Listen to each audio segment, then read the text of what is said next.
Hello, welcome to my channel. I did do original voice, but I'm doing a voiceover. So I'm just showing you how I repaired one of my nails. So as you can see, it chipped off on a corner. I was proper gutted because it's the first time in 27 years my nails have all been the same length. I fixed that one yesterday on the edge, quite low, it really hurt. So I thought, let me do this one. So I thought I would show you how I repaired it, but also the product I used to take off the gel was the Madam Glam gel remover. Now, loads of people have been nervous about using it, and to be honest, I was pretty scared to use it because it's like, whoa. So what I did was I just got my file and I had a matte top coat on. I just filed that off. You can tell when you file it, it starts to look clean. I had been doing some filing, that's why I showed you that bit earlier. I was filing a nail I was shaping earlier. So I just took, all I took off was the matte top coat and nothing else. And then once that was done, I just cleaned up my nail. And then I got the gel remover. It's quite gloopy. I don't know if it's meant to be gloopy. It is gloopy. I am still a bit paranoid about putting this on, and I had to really shake the bottle because it's like gloop, man. I don't know if it's meant to be like that. So you can see how thick and gloopy it is. Anyway, so I tried it. Put it on. It says give it a thick layer and then leave it like 5 minutes or so. So that's what I did. So here we are. I've gone and had a look at it. I was showing you that it's actually bubbling. I don't know if you can see if I'm slow enough. It's actually bubbling. You see it? Bubbling. That's what I was pointing out. So I was trying it and like there was hardly any effort in scraping it, but I wanted it to all come off in one go. Do you know what I mean? So I'll turn off the camera, come back on. Got an old rubbishy scraper. Didn't mean to do that. And look, there you go. Scrapes it off. It's pretty easy. Look at that, man. No e-file, no nothing. I was like, and it was coming off really easy. There was hardly any effort in scraping it. I had to be careful down the side of that nail because it was quite soft.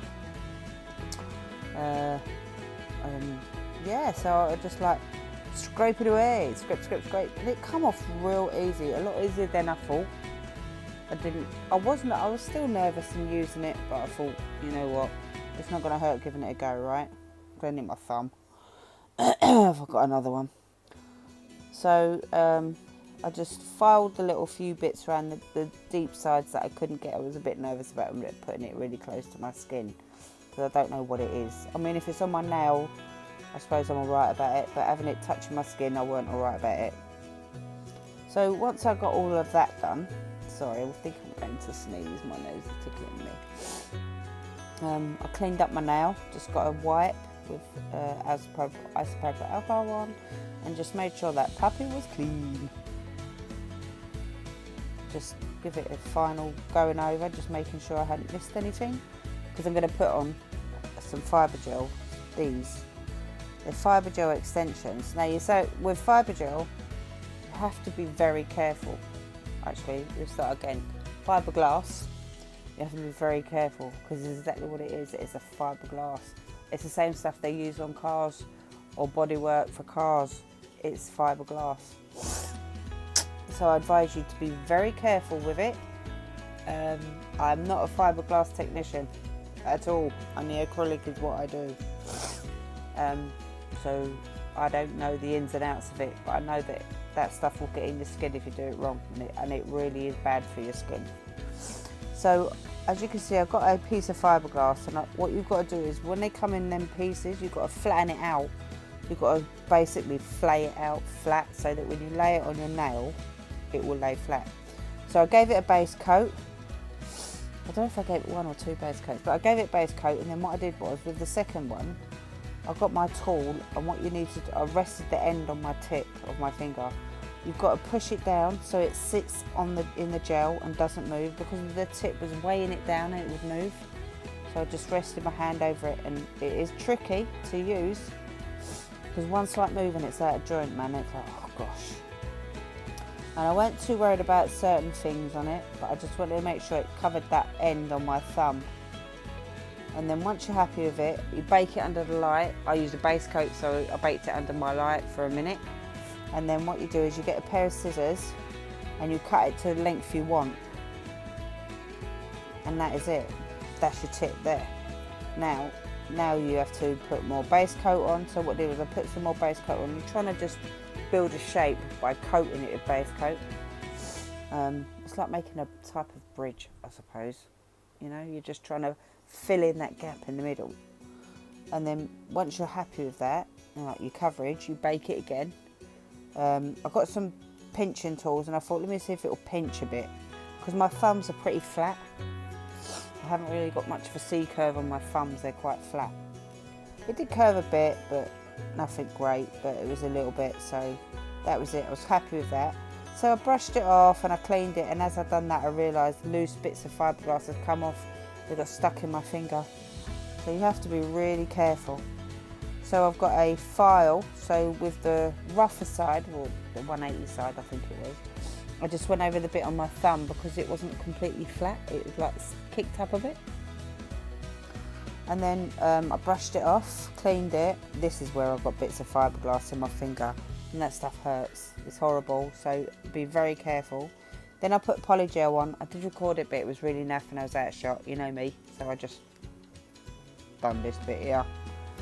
I was just trying to see if it would bend a bit, if it would pinch a bit, and you know what, it did. I was like, yes, it pinched a bit. Cleaned my file off, shaped my nail to how I wanted it. I wanted it to try and look like the others.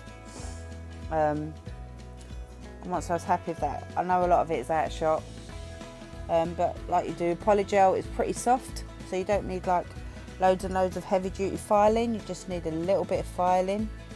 Do you know what I got today? My daughter gave me a toaster. I know it sounds really cheap and nasty and sad, but she'd moved out of her property and put all her stuff in storage, so I said, oh, I'll have your toaster, don't throw it in the bin.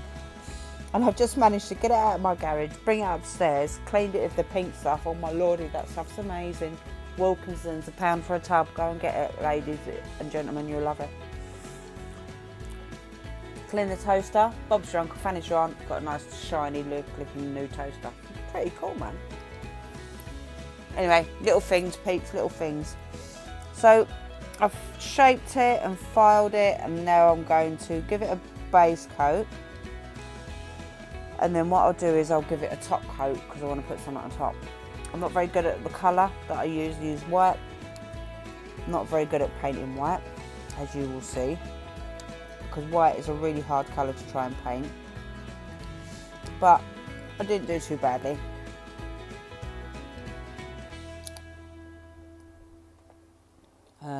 Look at that, out of shot, yay! Who watched the footy? Please tell me you watched the footy and you cried. Because I watched the footy and I cried. Caney boy, come through, man. Oh yeah! Sunday, oh my lord, it's my daughter's birthday. I'll be round her house watching the footy.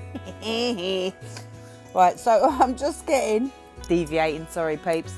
Just getting my fine liner brush, and what I do is I just get a little tiny bit of gel on the tip of it, off the brush, off the bottle, and I just go around the cuticle. That way you get a real crisp edge as well. You're not going near your cuticle with gel because you're only putting a little tiny bit on a brush. You don't flood the cuticle with gel because you don't. I kept my finger tip pointed down all the time so that if it did want to gather it started gathering down towards the tip. Any bits of extra I had, I just brought down with my brush. It's my first coat, so don't worry about it too much. I'll give it 2 coats, and this is my hollow chroming stuff from SBD London. Look at that! Look at that! Look at that! Look at that! I took that off the lid. Nowhere else off the lid, you know. And I'll tell you something, it's so shiny, it's so shiny. There you go. So I gave it a top coat, and then Bob's your uncle, Fanny's your aunt, nails done. Now I did use a tempered top coat, but I don't know if you're really meant to use tempered. I don't know where you're meant to actually use a tempered top coat. So if anyone knows, please leave a comment, because I'm not quite sure. Because I've done it on a polygel nail. I know that you're not meant to use it on a natural nail, because apparently it's bad for your natural nails, as far as I understand it. I'm not sure. Don't hold me to that. I'm not an actual proper full nail tech like that. I don't use it. So I thought I'd give them ones, all my fingers another coat. Then that one, because I've been filing, I filed it a bit. Alright, that's done. I just thought I'd show you how I repair it. It don't look too bad, could be better, but... And then I just put some silver top, like shiny top coat on the other nails because I made a mess there. And it's a bit crappy. It's because it's growing out and I can't take it off because I want to keep these on. I like them. Anyway, that's it. Thank you for watching my video. I shall see you in the next one. I've been filing it so it looks really naff. I just can't bother to take it off and bone idle. I'll see you all later. Bye.